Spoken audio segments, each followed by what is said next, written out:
Bonjour, ici Mekele de la chaîne Bout en Bout. Bienvenue sur ma chaîne. Aujourd'hui, nous allons voir comment dessiner cette pièce tout simple qui est en fait un support de téléphone. Si vous êtes nouveau sur la chaîne, n'oubliez pas d'aller liker, de partager et surtout de vous abonner pour ne rater aucune vidéo à venir. Sans trop blablater, allons regarder sur Fusion 360.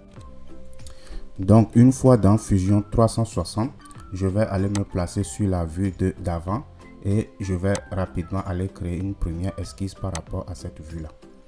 Donc je prends un trait qui part de la base et qui va dans les airs avec une dimension de 100 mm. Ensuite je vais aller chercher un cercle qui se dessine par le centre. Donc le cercle là, je vais le dessiner et le cercle va avoir pour diamètre 30 mm. Je fais entrer. Ensuite je vais aller chercher une ligne qui part de la base et qui vient à peu près à la hauteur du milieu de mon cercle, donc environ de 100 mm encore. Donc je fais entrer. Je vais tout de suite aller créer une contrainte de coïncidence entre mon trait et mon cercle. Je construis un trait qui part de la base et qui a pour dimension 75 mm. Donc mon trait se trouve à ce niveau précisément. Je vais aller chercher un autre trait qui va être parallèle à mon trait que je viens de dessiner, mais qui va être un trait de construction. Donc je vais le mettre en trait de construction tout de suite et j'appuie sur D sur le clavier de mon ordinateur pour aller le dimensionner, et cette distance sera de 25 mm. Ensuite je vais venir chercher un autre trait, une autre ligne qui va venir passer par ce point, donc qui doit aussi avoir 75 mm d'écartement par rapport à cette ligne là, et lui aussi est un trait de construction. Donc si je veux être méticuleux, je peux spécifier la distance encore en faisant D et en disant que lui aussi est de 75 mm. Je continue à construire mes traits. Donc je vais prendre un trait qui part de là et qui vient rejoindre mon cercle, et sur le cercle je vais aller poser une contrainte de tangent.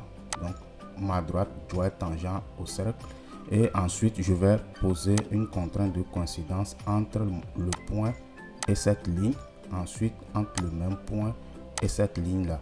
Donc c'est une façon pour moi de l'obliger vraiment à venir se mettre au sommet ici du croisement, donc au point d'intersection ici. Donc je vais prendre une autre ligne qui lui va être parallèle à l'horizontale, qui va avoir pour dimension 15 mm. Ensuite je continue à dessiner mes traits, donc je pars du bas et je vais vers le haut de 10 mm. Il ne me reste plus qu'à aller dessiner un dernier cercle qui se dessine par des tangents, donc je viens choisir celui-ci. Donc je spécifie ma première tangente et la deuxième. Donc mon cercle va avoir pour diamètre 15 mm. Donc je fais entrer. Donc je viens de dessiner tous mes contours. Il ne me reste plus qu'à aller dans modifier et à choisir couper. Donc je viens pointer le cercle et je fais couper. Donc je viens de le couper à deux endroits. Je fais la même chose pour le cercle ici bas. Et je viens de le couper ici et là aussi. Donc je peux rapidement retourner ici pour mettre cette partie du cercle en trait de construction, et cette partie aussi je le mets en trait de construction puisque je n'en ai plus besoin. Aussi je vais aller faire un décalage de tout ceci. Donc je vais sélectionner toutes mes parties que je veux décaler. Donc il s'agit de lui.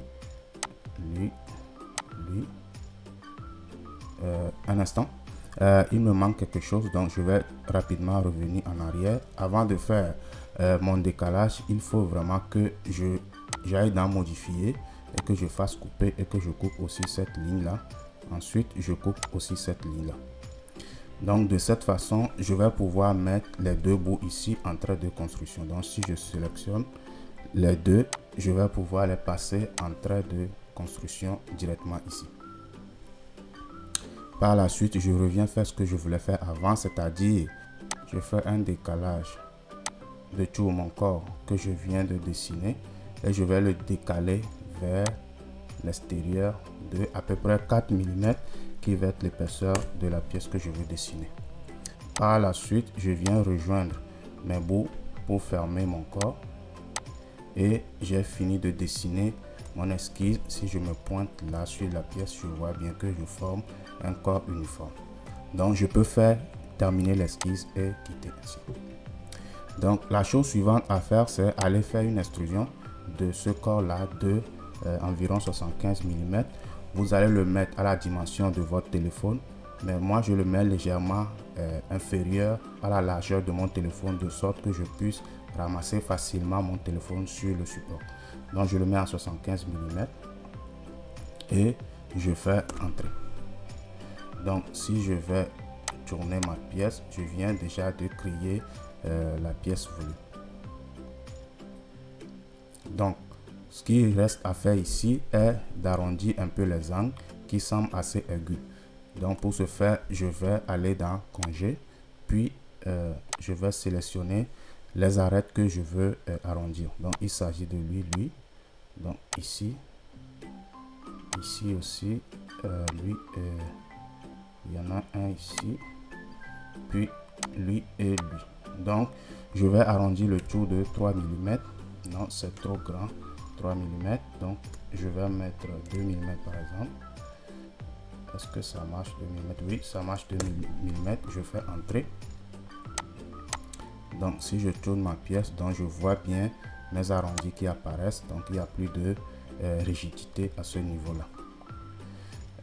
Ce que je pourrais faire aussi, si je zoome un peu la pièce pour qu'on le voit plus, ce que je pourrais faire aussi, c'est de créer une fente à ce niveau précisément et un trou derrière. Comme ça, la personne pourra mettre le portable sur le support et le charger en même temps. Donc je vais créer une ouverture ici. Donc pour faire cela, je vais aller sur la vue de droite de ma pièce, que je vais déplacer, le centrer parfaitement pour qu'on le voit.